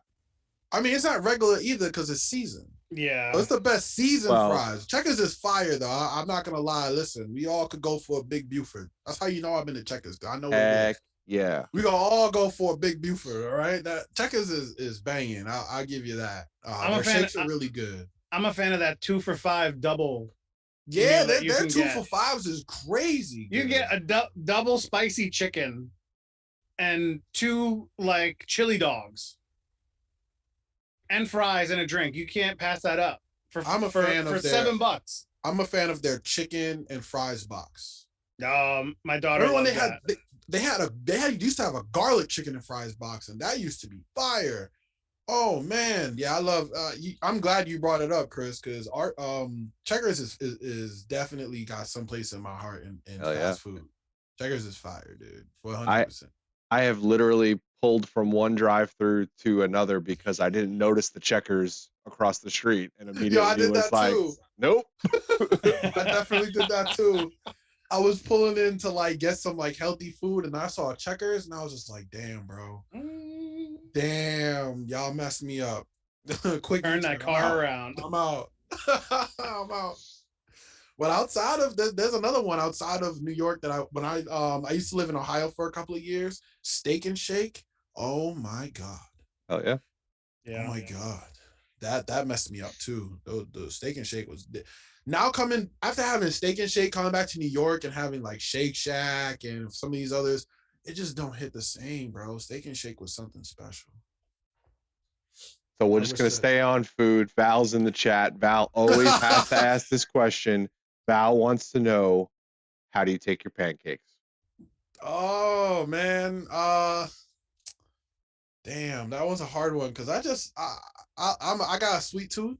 So like I never really order regular pancakes. I can never really eat just a regular stack of pancakes. It's always gotta be something crazy or stupid. The last time I had pancakes, I had like a Nutella and bacon pancakes. Oh my god, that was something. Oh, that was something. But I like going to IHOP and getting the birthday cake pancakes. Those are fire. Got sprinkles and cream cheese ice cream or whatever. I like red velvet pancakes too. But those that Nutella and bacon pancake, that was something else, dude. Well, timing is everything because we start talking about pancakes and we just got raided by Rhino JB and all of his viewers over there. Welcome, Raiders. Welcome over here. I hope you guys all had fun. They call them crashers over on that stream because, you know, a group of rhinos is actually a crash. Yeah, crash so the party, man. They have crashed our interview here with Matt Vertigo. Thanks for coming in. We are asking questions from the chat right now, and we are just talking about food. Yeah. So anything you got to talk about, anything questions you got, I am the voice in the sky today. This is Captain's quarters, so you got Captain Chuckle on the screen. Nasilla had churros today with Nutella, so that sounds amazing. That's so good. Yeah. Oh my god. Yeah, this is definitely turned into a Food Network chat for sure now. A sports food. Sports food. Sports food. Hell yeah. Now I got to know what's your stance on waffles? I like waffles, but I'm more of and this goes with pancakes too. I like all of them, but I love me some French toast, bro. French toast is where it's at. It is the best. It is the best. It's better than pancakes and waffles. Oh Hands man, down. French toast is something special, dude. If Hands they had, down. I gotta have French toast, the Nutella bacon French toast. Now that's a game Ooh. changer. That's a game changer right there. Oh my god! After this interview, I'm gonna go eat. Damn. God damn. You got a Sorry, lot of Val. French toast love in the chat. A lot of French Hell toast yeah! love in Hell the The chat. chat knows what's up. The chat knows what's up. French toast is special. Now, French toast. Do you go for those like thick, like the challah pieces of French toast? Oh yeah. Oh yeah. You already know. You said the right word, challah. Yes. Oh, yeah. Bring them out. That's the best kind. I love it. See now, It's soft and IHOP has the strawberry stuffed French toast. Oh my god. Oh my god. Yeah. If you ever go to IHOP and you like French toast, get the strawberry stuffed French toast. It is the challah bread, but it's piped in like a jelly donut with strawberry filling. So good. Interesting. Yeah, put that on your bucket list for food. I'm going to. You gotta hit me back up and let me know how it is. I think it is one of my favorite things there. I will. My wife and I have been talking about getting like breakfast out in one of the mornings, and like we literally talked about it all Friday night. We're going to get pancakes tomorrow. Like we're going to the diner, we're getting pancakes tomorrow, and we both completely forgot. And it was like 1 o'clock. We were like, man, we forgot to go get pancakes this morning. Oh, that'd be happening though, bro. So then we went to the diner and we got lunch instead. But you know, we'll get breakfast. I mean, you get breakfast any point at any time in the day. Yeah. You know, I'll eat breakfast at 9 p.m. I don't care. Brenner is the best meal. For me, food is food. I'll have a pizza at 9 in the morning and then have eggs and bacon at 10 o'clock at night. Okay, so here's a serious question. Oh. Can you eat your pizza cold? Yes. Thank you. I can eat cold pizza. Okay. But it depends on the pizza. I can't eat cold Domino's or like Pizza Hut pizza. Like I'm not a fan of like the fast food because I'm from New York. We have great pizza out here. Yeah. So it's like you can have Domino's or you can have like Geno's. Oh, you're going Geno's. Of course, I'm 100% of the time. 100% of the time, I'm gonna pick Geno's or Gabby's. Gabby's Pizza in New York is nuts. Like, or even if you go to Manhattan, you get those dollar pizzas, the little dollar shops. Their pizza is fire too. So it's like, I don't know. If you're ordering Domino's and you're from New York, you're messing up. That's just me. Agreed. You can spend $20 and go get a pie of some real good shit compared to just getting some regular. I don't know, meat lovers. Nah, forget all that. Get yourself something nice. You don't need stuffed cheese crust. No, I mean stuffed cheese crust is fire too, but it's good. But no, you don't. I've had bare bones pizza from some of these shops that are just like, oh my god, melts in your mouth. Delicious. Yes. Jersey got some good pizza too. Yeah, Pennsylvania even has a couple of good pizza places. I've seen Philly's got some real. I've seen some real terrible pizza in Pennsylvania, bro. That is true. That is true. But there are a handful of decent pizza places in Pennsylvania. I believe it. I've had some good pizza in PA for sure, but I don't go looking for it. No, I definitely don't go looking for it. That's just like a sin on my people. I'm sorry, New York. Listen, y'all my people. I ride or die for New York pizza and New York food. So like Chinese food. I can't go to other states and have Chinese food. It's just not the same for me, bro. It's just not the same. And y'all can't tell me you go get like Panda Express. No, fuck you. No, I'm not eating no Panda Express. No. I have been what's the word? I guess like spoiled with good Chinese food that I can't eat other Chinese. I can't. It don't hit the same. No, New York spoiled me. You have that taste of something that you like from New York, and no other place can hit that taste. Except like going to the country itself. Because when I went to Italy, oh my God, Italian food in Italy is something else. Pizza in Italy is something else. Something else. I had linguine. Oh my God. Probably the fresh linguine that I guarantee like a grandmother was making that day. She's in the back. Yeah, roll Raking it it straight up. through. Straight up. I think that the trip I took to Italy a couple years ago, I've had the best food and best beer that I've ever had in my life. Regular red sauce Regular. on the linguine. Regular. And it was the best. It was the best. Oh man, I gotta go back to Rome. And I gotta go back. Just for the food, I gotta go back. Okay, Chris, any other questions from chat that came up while we were, of course, talking more about food? I think everybody's just eating or just watching and just thinking about eating. I mean, there's tons of people here, but yes, everyone's just enjoying the food. And by the way, if you ever want to make your own French toast at home, don't use butter in that pan. Don't use butter. Use bacon fat. I agree. Bacon fat. It changes the game. It really does. And you don't have to add anything because you'll cook your bacon prior and then just throw your, oh man, you're changing it. Dude, Cap. Listen to the Cap here. All right. Listen to the Cap here. He knows what he's talking about, guys. For sure. He knows what he's talking about. Keep a can of bacon fat and just use that.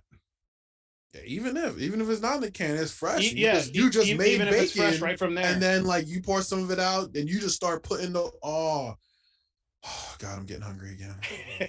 It calmed down for a second. No, now it's bugging out again. Right? I know. Okay, so we're gonna go to Chris's most hated part of the interview. Uh-oh. And it's the wrestlers feud. I haven't perfected it yet. I got to come up with some intro or some music or something. But Matt Vertigo, are you ready to play the wrestlers feud? I am. I don't know where this is going, but I'm very excited. So literally, it's just like the family feud, except we don't have a family. You're a wrestler, so it's the wrestlers feud. All right, let's do this. I'm hyped. So I have the 1, 2, 3, 4, 5. The top 6 answers are on my imaginary board behind me. Uh-oh. And the question, and you get your normal 3 strikes. The question is, name a state that has a lot of sports teams. Oh, okay. All right. Here we go. Let's think. California? Bing, number 2. Keep going. All right, I gotta go with New York. Ding, ding, ding, ding, ding. Number 1 answer. Sure. I gotta go with Texas. On the board at number 4. Keep going, sir. All right, come on. Let me think here. Damn, those are like the 3. Those are the 3 big ones. All right. Can we go with Massachusetts? Massachusetts. Oh, damn. It's not on the first strike. That's okay. You got three answers left. You got 2 strikes left. Damn. Yeah, I knew the first 3. Instantly. We need number 3. Can we get maybe Florida? Florida coming in at number 3. Yeah. That is correct. So okay, you got the top 4. You just need 5 and 6. Damn, that's tough. It is. That's tough. Maybe the Carolinas? Thinking like shit. I had a feeling that wasn't gonna be it. I will tell you that one of these states was brought up earlier tonight in our interview. It can't be, I swear to God, if it's Ohio, I swear to God. Hold on. Would it be Pennsylvania? It is Pennsylvania coming in at number 5. All right, number 6, dude. There's one left. You have 1 left and 1 strike left. Can I clear the board? Can Matt Vertigo be the first wrestler on the Wrestlers Feud to clear the board with all correct answers? Fuck, dude. I will tell you that this number 6 answer only had 2 votes. Oh, dude, that's so hard, man. Out of how many people? It was 100. Like Out of 100. Out of 100. Oh my god. This is tough, man. This is tough. I want to be the first so bad, but I don't even know where You to start, could man. be. I don't even know where to start with this Vic, one. it is not Alaska. It is not Alaska. I will tell you, it is not Alaska and it is not Delaware, Vic. Oh man. All right. I just gotta go for it. I just gotta figure this out and go for it. All right. Is it Illinois? Oh my God! Oh It my is God. Illinois. Matt Vertigo, first wrestler to clear the board on the Wrestlers Feud. It happened. Go. Let's go. Top 6, New York, California, Florida, Texas, Pennsylvania, and Illinois. Damn, Matt Vertigo, way to go, man. Listen, champ doing champ things, baby. Let's go. So now your name is on that top spot right now for all the Wrestlers Feud contestants that we've had. I got my imaginary free t-shirt. We'll talk about free t-shirts later. Don't even worry about that. Don't even worry about that. So, Matt, thank you so much for coming on with us tonight. I got 2 last questions for you. Hell yeah. Then we'll give you a chance to plug all your socials and everything. Of course, bro. It's been a blast so far. Food, the Wrestlers Feud, you won. I'm finally, we got somebody to get all the answers. I love it. So we're going to go back to one of the first questions we had when you were a little Matt Vertigo. So what would you tell a 10-year-old you if you could go back in time? You could drop wisdom. You could tell yourself anything you want. As much as I love wrestling, I would have told myself to not quit basketball. I got bullied out of basketball, and that's just the truth.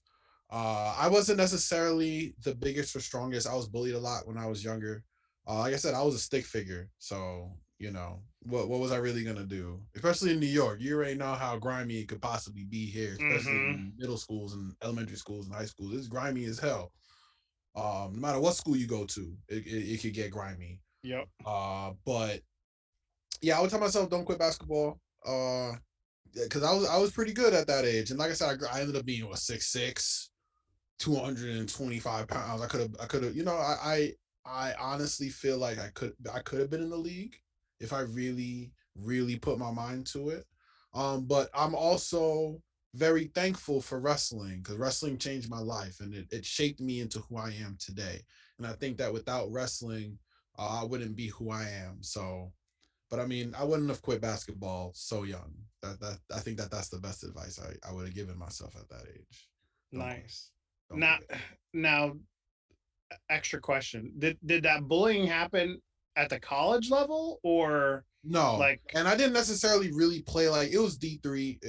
Like I didn't really play that long in college. I didn't really consider you know, me like putting myself out there that I played in college. I honestly don't even really consider it that because I didn't take it really that seriously because I was already wrestling. I was focused on that. It was more high school. High school is where like I really started to play a lot of basketball. But yeah, it was high school. It was right after I made the team after I made the juvie team. I started noticing that people were treating me differently and acting differently based on the way I played. And I didn't necessarily really like that. I didn't know how to handle that. But that also allowed me to learn how to handle it today. Because it's just like wrestling, you know, people are going to change it up on you depending on, you know, what you're doing and the type of gimmick you're running and the type of character you're playing. You know, it's going to change up on you. So actually going through that really helped me prepare myself for that type of stuff that I'm dealing with now, that I could deal with the now and in the future. But at a young age, you know, when you've been bullied for so much, sometimes it takes you out of what you love to do. And I kind of let that happen. And, you know, that is one of my few regrets that I have from high school is to not let people affect me, you know, not let people's words affect me, just use it as motivation to make me push myself to go even harder. Yeah. That actually probably the advice I'll give myself. That's outside of quitting basketball. Definitely don't quit anything. Don't let other people dictate how you live your life and how you push yourself to live your life. Just live your life the way you want to. Be happy. Who cares if other people are not happy? You're happy. That's all that matters. It's your life, not theirs. Exactly. You're the one Don't let living other it. people get to you. Don't let other people get to you. Exactly. Okay. Final question. And as much fun as we've had tonight, we always preface this question to our guests: is this could make or break this entire interview Oh shit. on one question. I don't know. Well, after Arby's, I don't think that anything could break it. I don't know, man. But but the question. We'll see. We'll see. Okay, so we're talking cookies. We're talking Oreo cookies. We're back to food. We're back to food. We started off with childhood and wrestling. We merged to food. We went back to wrestling, and of course, we're back on the to Bald food. Monkeys. We're going back to food. So, yeah. Single stuff or double stuff? Where does your Oreo cookie allegiance lie? Double stuff. I'm all about the double stuff. Is bruh. the right answer. Hell yeah, dude. You gotta have double stuff. Thank you. Why not? Thank you. Why not? Like who says I don't want more? Like you don't eat one Oreo. Psychopath. And I know for sure some of y'all take the single pack ones and you open up and you put them together to make a double stuff. Don't act like y'all don't do that. Y'all definitely do that. Yeah. Double stuff is the way to go. Psychopaths choose single stuff Oreos. Oh, those thin ones. Okay. If you're gonna get Oreos, why would you ever go diet Oreo? What? Yeah. What? You getting Oreos, bro? You might as well just enjoy it. You don't go diet Oreo.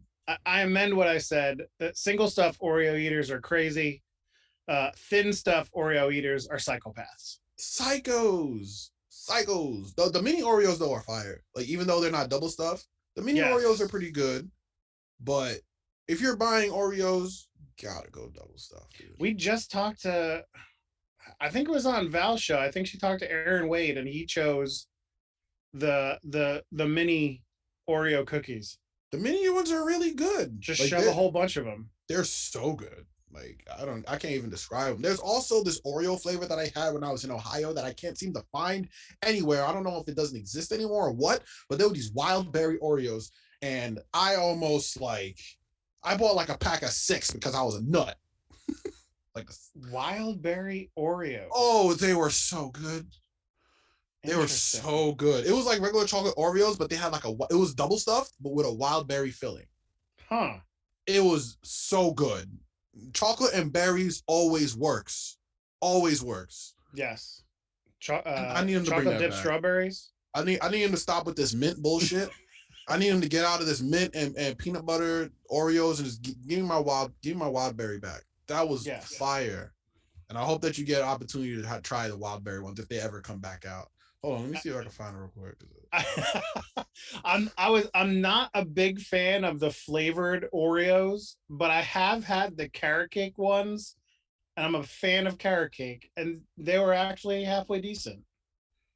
I do have to say. Where is it? Oh, here we go. It was this shit. Oh, okay. Berry Oreo.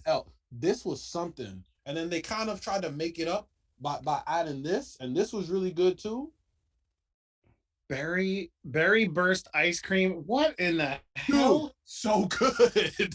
I know, dude, these were so good. That's crazy. I can't even fathom. You know what they need? So my favorite dessert, I know this is gonna be rambling on. We're talking about food. My favorite dessert is creme brulee. If they ever made a creme brulee Oreo, I would retire. I'd retire and just eat Oreos for the rest of my life. Is there anything better than breaking through that sugared top on a creme brulee? It is the best for dessert. It is the best sound and the best feeling in the world. I agree. It is so good. I went on a cruise.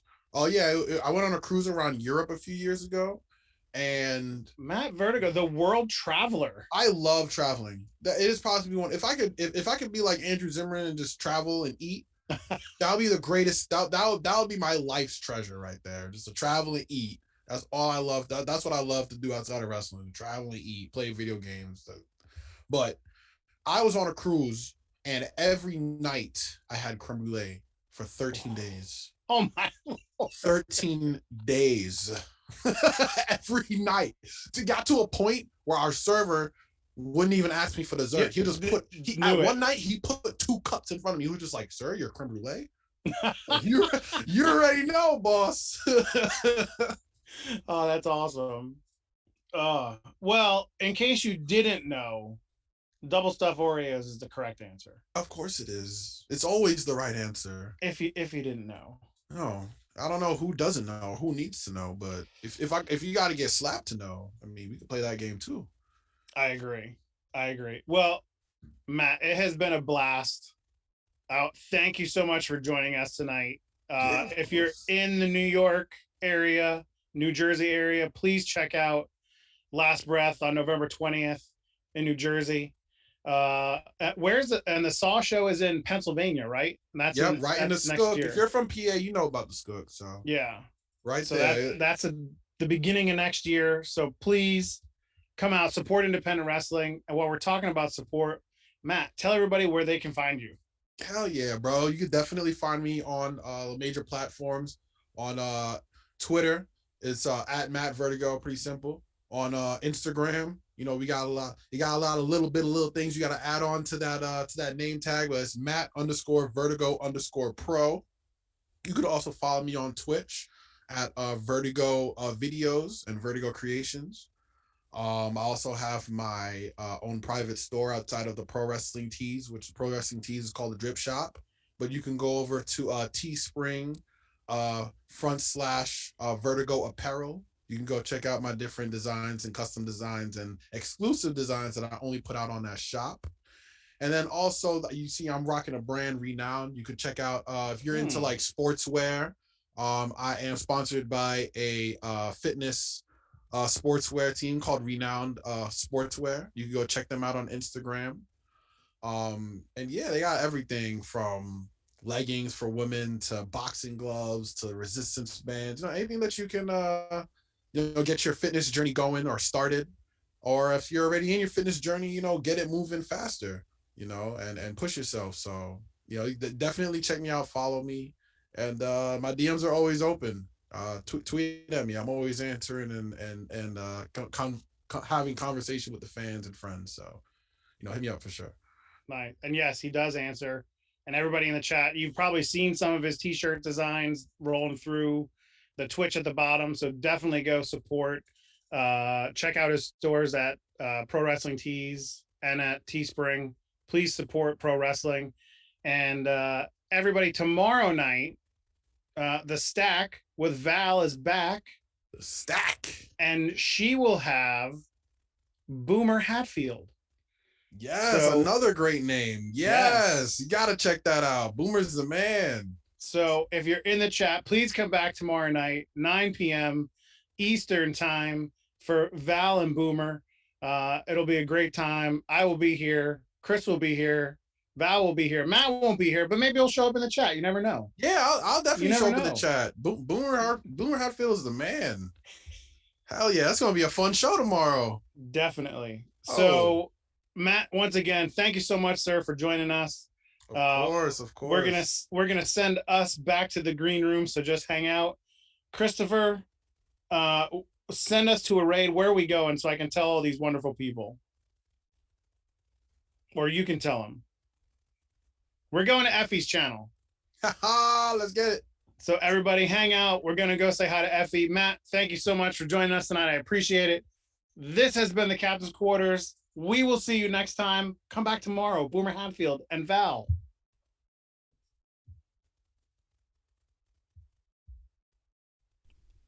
Visit IWTV.live today to watch these great action wrestling events, plus numerous other archive shows from Action and other great independent promotions. Use code ACTION for a free 5-day trial. Don't miss out. Don't forget to follow us on Twitter, Facebook, and Instagram at The Bald Monkeys. Watch us live on our new Twitch channel, twitch.tv/thebaldmonkeys.